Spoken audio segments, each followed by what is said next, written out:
Logique et il le démontre en plus depuis ce début. Oui, mais je vous aurais posé la question en novembre. D'où il arrive, oui.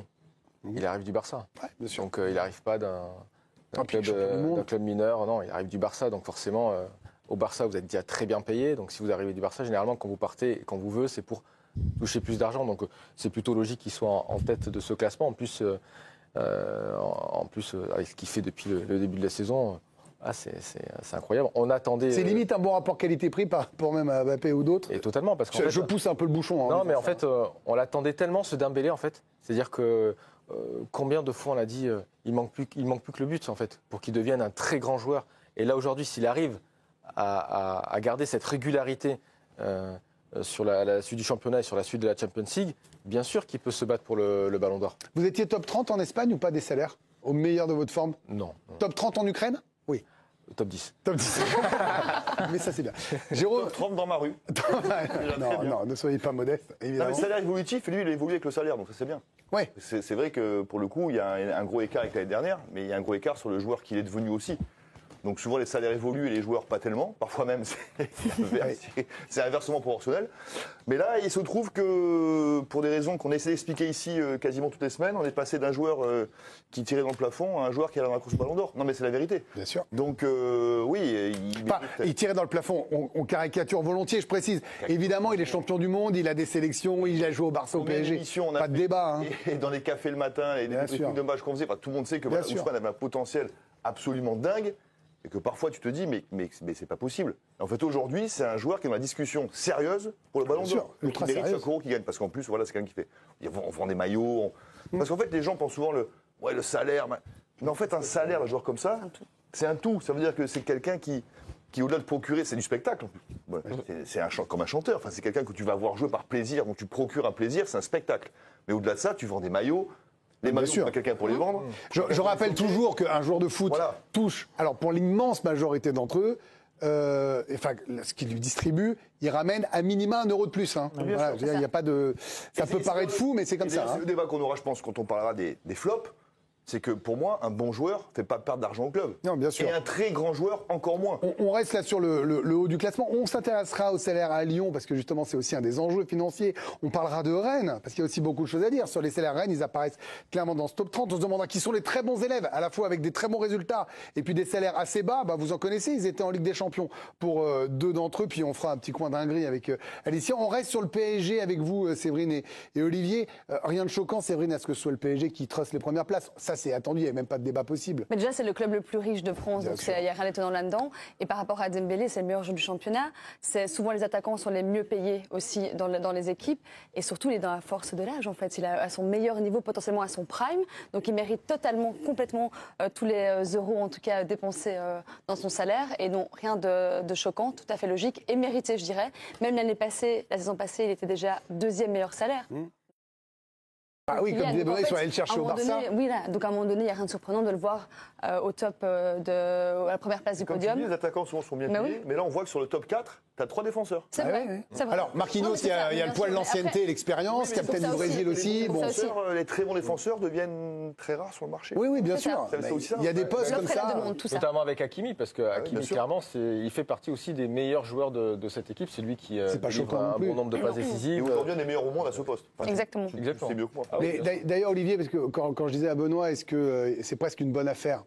Une fois de plus, j'insiste, parce que je sais, quand on fait une émission grand public, qu'on parle d'argent, tout le monde n'est pas forcément ultra au courant des salaires. Ils peuvent trouver ça indécent quand on regarde nos fiches de paie. On se dit, mince, on est loin de ça.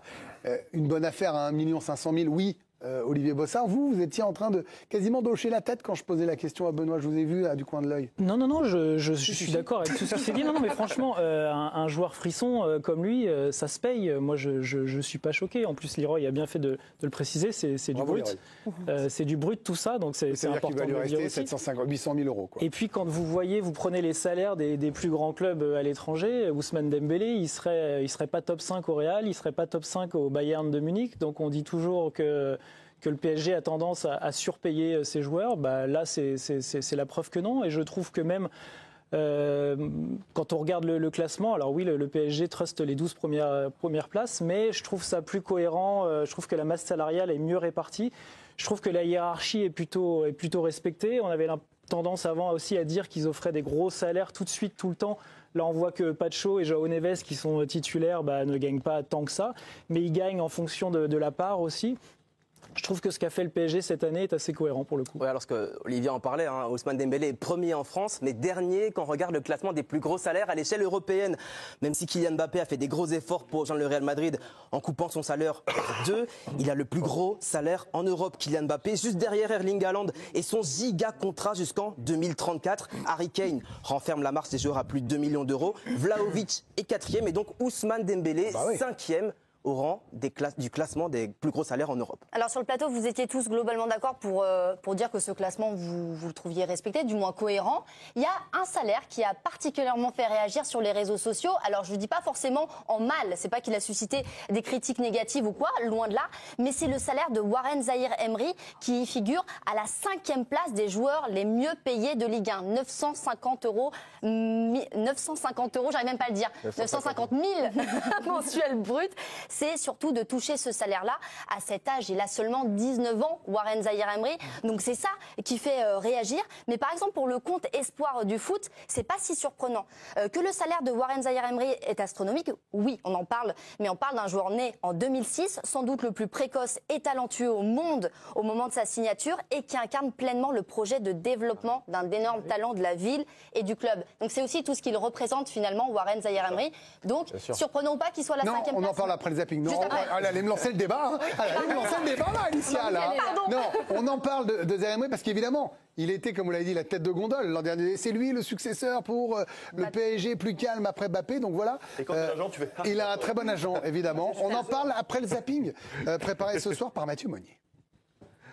Car il ne faut pas oublier une chose, derrière les salaires mirobolants du PSG et de quelques autres privilégiés, la réalité économique du football français est bien plus fragile. Beaucoup de clubs vivent sous tension financière constante, essayant de jongler entre les droits télé, la billetterie et les ventes de joueurs pour éviter de tomber dans le rouge. Certains clubs de Ligue 1 doivent vendre. Imaginez, sur les joueurs les mieux payés du championnat, 12 portent le maillot du PSG. Une hégémonie financière qui illustre à quel point le club évolue dans une autre dimension par rapport au reste du championnat. Ce qui choque le plus, ce n'est pas seulement l'écart entre le PSG et les autres clubs, mais aussi l'ampleur de cette différence. Il y a un gouffre gigantesque. Car il ne faut pas oublier une chose, derrière les salaires mirobolants du PSG et de quelques autres privilégiés, la réalité économique du football français est bien plus fragile. Beaucoup de clubs vivent sous tension financière constante, essayant de jongler entre les droits télé, la billetterie et les ventes de joueurs pour éviter de tomber dans le rouge. Certains clubs de Ligue 1 doivent vendre. Cette situation met donc en lumière plusieurs paradoxes. D'un côté, un PSG qui domine outrageusement les classements des plus gros salaires, avec une équipe qui semble financièrement intouchable.